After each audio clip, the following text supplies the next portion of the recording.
तो hello friends, welcome to अपना prime. ये है माउंटेन मेडिट सीरीज का एक और एपिसोड। तो पिछले एपिसोड के एंड तुम देखा था सिटी के ऊपर अटैक हो चुका है। चैंगलिंग के बारे में कुछ पता नहीं है, वो इस स्टेशन के पीछे पड़ा हुआ है। स्टेशन को आखिरकार उसने पकड़ लिया है। ये पकड़ना बहुत ज्यादा आसान था। अभी फिलहाल ये स्टेशन रस्सी से बंधी हुई जमीन में पड़ी हुई है। वो उससे कुछ सवाल जवाब शुरू कर देता है, उससे बातचीत करने की कोशिश करता है, लेकिन जिनिंग एकदम ही गुस्से में, वो थोड़ी चिड़ी हुई है, साथ में कब्जे डरी हुई भी है। वो चैंगलिंग से कह रही होती है, अगर तुम मुझे मारना चाहते हो तो अभी मार दो, मुझे टॉर्चर करने की कोशिश मत करना। इसमें चैंगली बोलता है, तुम्हें ऐसा क्यों लगता है मैं तुम यहाँ पर टॉर्चर करने की कोशिश करूंगा? चलो थोड़ी देर बैठकर एकदम आराम से कुछ बात करते हैं। इसमें जिनिंग बोलती है, नहीं, मुझे तुम जैसे घटिया इंसान से कुछ भी बात करने की कोशिश नहीं करनी। तुम एक बहुत बुरे विलन हो, एक इतने घटिया इंसान जिससे किसी को भी बात नहीं करनी चाहिए। तुमसे बात करने से मेरा दिमाग भी खराब हो सकता है। इसमें चैंगली कहता है, एक मिनट, तुमने भी क्या कहा?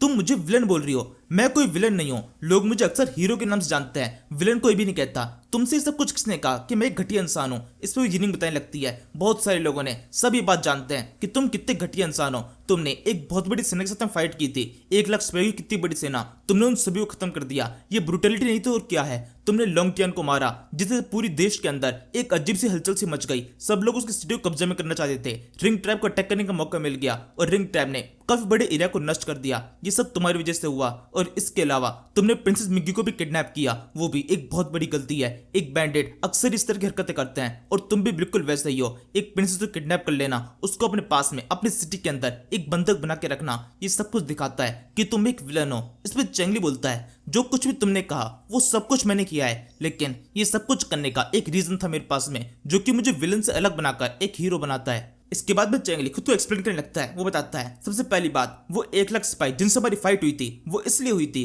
क्योंकि वो लोग हम पर अटैक करने के लिए आए थे और हम केवल खुद को प्रोटेक्ट कर रहे थे। हमने 1 लाख सिपाहियों से आखिरकार फाइट की और उन सभी को फाइट में हरा दिया। ये दिखाता है कि हम कितने ब्रेव है। कोई विलन नहीं, अपने आप को प्रोटेक्ट करना हर किसी का अधिकार होता है। और दूसरी चीज जो कि तुम लोंगटन के बारे में कह रही हो, हाँ सच में उसको भी हमने मारा है, लेकिन वो एक बहुत ज्यादा घटिया इंसान था। वो खुद एक विलन था जिसको मारकर मैंने हीरो वाला काम किया है। उसने हमारे नाम को धूमित करने की कोशिश की थी, बहुत सारी जगहों पर हमें नीचे दिखाने की कोशिश की। ये दिखाया कि हम पहले खत्म हो चुके हैं, मुझे जान से मारने की कोशिश की, इसी वजह से मैंने उसको खत्म कर दिया, वो भी सबके सामने। इसके बाद में तीसरी और आखिरी चीज, आखिरी इल्जाम जो कि तुमने मुझे लगाया, वो है मिग्गी को किडनैप करना। तो वो, हाँ, वो भी मैंने किया था, लेकिन वो करना भी जरूरी था क्योंकि उसके मेरे पर बहुत सारे एहसान थे। और जिस शादी के अंदर वो जा रही थी, वो शादी जबरदस्ती उसके साथ में कराई जा रही थी और इसी वजह से वहां से उसको किडनैप कर मैंने उसको बचाने की कोशिश की थी, क्योंकि उसने मेरे पर बहुत सारे एहसान किए थे।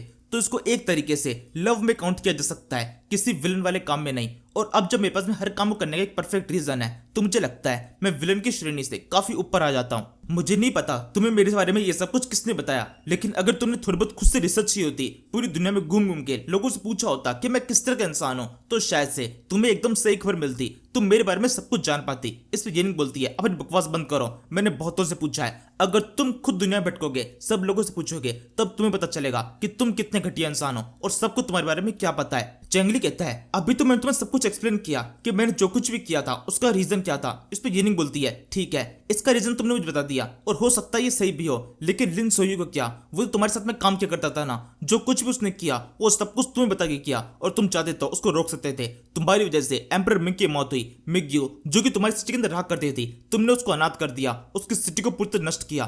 तुम उसको रोक सकते थे, लेकिन फिर भी तुमने उसे रोका नहीं। इसमें चैंगली बोलता है, हाँ ये इल्जाम ठीक है, ये तुम मुझ पर लगा सकती हो और इसकी जिम्मेदारी मैं अपने ऊपर लेता हूँ। इस पे जिनिंग आगे बोलती है, केवल इतना ही नहीं, तुमने और भी काफी कुछ किया है। तुम्हारे बारे में मुझे ये पता चला कि तुमने आसपास सिटी से कब से लोग किडनैप कर अपनी सिटी के अंदर रखा हुआ है, ताकि वो तुम्हारे लिए माइनिंग का काम कर सके। जब वो लोग थक जाते हैं या फिर मर जाते हैं, तब तुम उनकी बॉडी को छोड़ते नहीं हो, उनको दफनाने या फिर जलाने के बजाय उनकी बॉडी को खाने में मिला के खा जाते हो। तुम सब की सब कहने वाले हो जो कि इंसानों को मार के खाता है। इसके अलावा ये बात भी सबको पता है कि तुम लड़कियों के साथ में क्या करते हो, तुम बैड ड्रेस लड़कियों को पकड़कर अपनी सिटी के अंदर लेके आते हो और उनके साथ में गलत काम करते हो, ताकि वो हमेशा के लिए उस सिटी के अंदर बस के रह जाए, उनको तुम्हारी गुलामी करनी पड़ती है। तुम एक बहुत ही घटिया इंसान हो, तुमने बच्चों तक को नहीं छोड़ा है जो कि तुम्हारे पास जेल के अंदर कैद है, अपनी पूरी जिंदगी वो वहीं पर रहने वाले हैं। किस को चंगली चौक जाता है कि ये सब कुछ क्या है, ये सब इतनी गंदी गंदी चीजें उसके बाद में कौन फैला रहा है। जिनिंग आगे बोलती है, ऐसे चौंकने की जरूरत नहीं है, अभी तो और भी काफी कुछ है। तुमने मिग्यू कितना कुछ झूठ बोला, मुझे ये सब कुछ तो पता ही नहीं था। लेकिन जब मैं मिग्यू के साथ में थी तब उसने बताया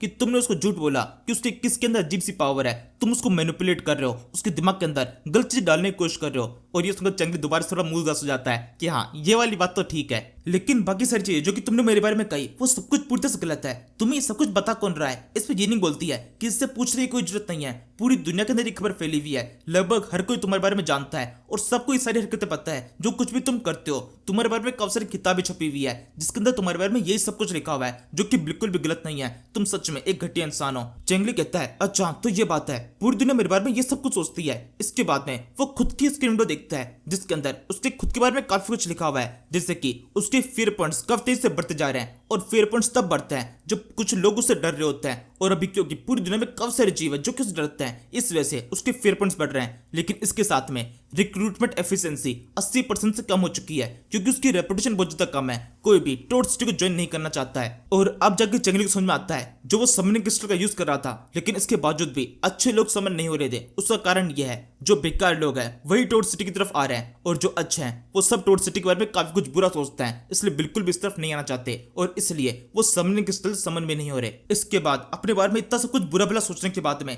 पूरी दुनिया जो उसके बारे में सोच रही है वो सब कुछ जानने के बाद में चेंगली एकदम चौंका हुआ साइड में जाके बैठ जाता है। काफी देर तक ऐसे बैठे रहने के बाद में जिनिंग से बोलता है असलियत में मैं काफी अच्छा इंसान हूँ, क्या तुम इस बात पर भरोसा कर सकती हो? अब तो मैं बस इतना ही कह सकता हूँ। जिनिंग कहती है क्या सच में इतना सब कुछ जानने के बाद में जब पूरी दुनिया तुम्हें बुरा सब कुछ कह रही है उसके बावजूद भी तुम खुद को एक अच्छा इंसान कह सकते हो? इसमें चंगली कहता है ये सब कुछ बंद करो, मैं सच में एक काफी अच्छा इंसान हूँ, मुझे कोई फर्क नहीं पड़ता कि पूरी दुनिया मेरे बारे में क्या सोचती है। तुम्हें ये बात तो पता ही होगी लोग क्या सोचते हैं और उसका रिजल्ट कैसा निकलता है, इसके अंदर बहुत ज्यादा फर्क होता है। कभी कभी लोगों के दिमाग के अंदर कुछ ऐसी बातें घुस जाती है जो कि असल में एग्जिस्ट ही नहीं करती। हो सकता है वो कुछ गलत सोच रहे हो जो असल में हुआ है और जो लोगों को पता चला, इसके अंदर एक बहुत बड़ा डिफरेंस है। मैं सच में एक काफी अच्छा इंसान हूँ, तुम एक असेसियन हो, तुम एक असेसियन गिल्ड से बिलोंग करती हो, वहां पर तुम्हें मुझे मारने के लिए एक फूल बनाया जा रहा है। बिल्कुल बेवकूफ बनने की कोशिश मत करो, तुम्हें उनके जाल में नहीं फंसना चाहिए, खुद से सोचना चाहिए कि सच में ऐसा कुछ पॉसिबल हो सकता है। तुम काफी लंबे टाइम से टोर सिटी के अंदर थी, क्या तुमने वहां के सभी लोगों को नहीं देखा जिनको देख के तुम्हें सच में लगता है वो सब के सब कैनिबल है, इंसानों को मार मार के खाते होते? और क्या सच में किसी जगह पर जहां पर लोग एक दूसरे को मार के खा रहे हो उस जगह पर इतना अच्छा माहौल हो सकता है? चंगली का ये बार एकदम ठीक लगता है। जिनिंग इस बारे में सोचने लगती है कि हाँ ऐसा कुछ हो भी सकता है। मैं काफी टाइम सिटी के अंदर थी और उस टाइम पर मुझे ऐसा लग रहा था ये सब कुछ मिग्यू कर रही है। मिग्यू ने चारों तरफ एक सेटअप बिठा रखा है ताकि मुझे कभी भी इस सिटी की बुरी सच्चाई के बारे में कुछ पता न चले। लेकिन ऐसा कैसे सकता है? जब मैं चंगली को मारने के लिए जा रही थी मैंने पूरी सिटी को देखा था, तो पूरी सिटी के अंदर वो ऐसा सेटअप कैसे बिठा सकती है? अगर सच में वो सारी अफवाह सच होती तो मुझे कहीं ना कहीं कुछ ना कुछ तो ऐसा दिखता ही जिसको देखकर मुझे पता चल जाता कि हाँ सच में यहाँ पर ऐसा सब कुछ हो रहा है। तभी चंगली के बोलता है अब तो तुम्हें कुछ ना कुछ ऐसा हो रहा होगा, मुझे पूरा यकीन है तुम समझ पा रही होगी। इस सिटी के अंदर ऐसा कुछ भी नहीं होता है, हमारी सिटी काफी शानदार है, लोग यहाँ पर अच्छी तरह से जिंदगी जी रहे हैं और सबकी लाइफ काफी अच्छी है, वो सुकून की लाइफ जी रहे हैं। इसके बाद में चंगली काफी देर तक उसकी तारीफ करता जाता है, काफी कुछ उसको बताता है अपने सिटी के बारे में, सब अच्छी चीजें बताता है, उसको भरोसा दिलाता है क्या सच में वो एक अच्छा इंसान है। फिर उसका अगला गेम शुरू होता है, वो बाद में इसकी तारीफ करना शुरू कर देता है कि तुम एक काफी अच्छे एसिसियन हो, तुम्हारी स्किल्स को मैंने देखा है, तुम्हारी स्किल्स काफी शानदार है और इसके अलावा तुम्हें देखकर मुझे ये भी एहसास हो रहा है कि तुम भी कोई बुरी इंसान नहीं हो, तुम भी एक काफी अच्छे इंसान हो। इसके साथ में जिनिंग थोड़ी सी हवा में उड़ने लगी है, अब लोहा गर्म हो चुका है, एकदम परफेक्ट टाइम हथौड़ा मारने का। चंगली आखिरी बात बोलता है तुम्हारी काबिलियत इतनी अच्छी है, मैं तुम्हारे सामने ऑफर रखता हूँ टोड विलेज को ज्वाइन करने का, तुम चाहो तो हमारे साथ में आ सकती हो, टोड विलेज का एक हिस्सा बन सकती हो। ये कितने चंगली ने जिनिंग की तरफ दोस्ती का हाथ बढ़ा दिया है और देखकर सब चौंक जाते हैं। जिनिंग और उससे भी ज्यादा न्यू जो कि ये सब कुछ देख रही है वो पूरी तरह चौंकी हुई होती है कि अचानक से ये क्या हुआ, ये स्टेशन चंगली को मारने के लिए आई थी और चंगली उसी की तरफ दोस्ती का हाथ बढ़ा रहा है, ये सब कुछ किस तरह गेम है? तभी जिनिंग बोलती है क्या बकवास कर रहे हो तुम, मुझे तुम्हें मारने का कॉन्ट्रैक्ट मिला है और मैं तुम्हारा हाथ मिलाकर तुम्हारी सिटी को ज्वाइन कर लूं, ये सब बकवास है, ऐसा कुछ भी नहीं होने वाला।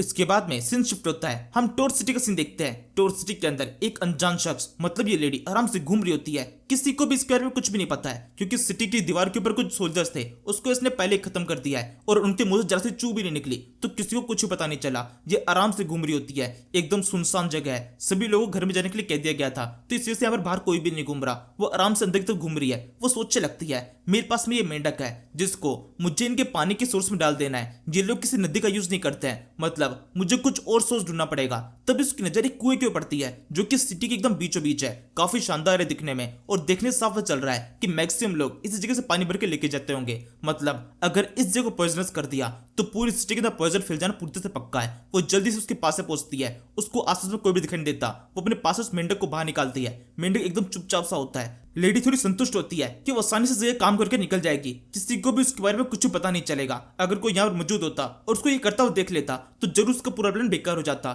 लेकिन यहाँ पर एक भी गार्ड मौजूद नहीं है। लेकिन तभी एकदम से एक हल्की सी आवाज आती है। सिटी का सबसे शानदार गार्ड इस जगह भी मौजूद है, जो कि स्ट्रेटेजिस्ट, जो कि अपनी आंखें खोल लेता है। अब तक वो शराब के नशे में था, लेकिन शायद से अब उसको होश आ चुका है। अब क्योंकि इस जगह पर इस लेडी और स्टडीज के अलावा कोई मौजूद नहीं है, तो सब कुछ स्टडीज के ऊपर ही डिपेंड करता है। वो जिस भी तरह की स्टेप उठाएगा उसी से टोड सिटी का पूरा भाग्य डिपेंड करेगा। अगर उसने सब कुछ सही तरह से किया तो सिटी बच जाएगी, और अगर जरा से कुछ गड़बड़ हो गई, लेडी कामयाब हो जाती है, तो सिटी नष्ट हो जाने वाली है। यहाँ से फिलहाल के लिए इस सीरीज के इस एपिसोड पे खत्म कर देते हैं। Thank you for. तू मेरा बेटी तू है, अपनी बेटी तू है, समंदर सी दुनिया भावना में बह गया मैं।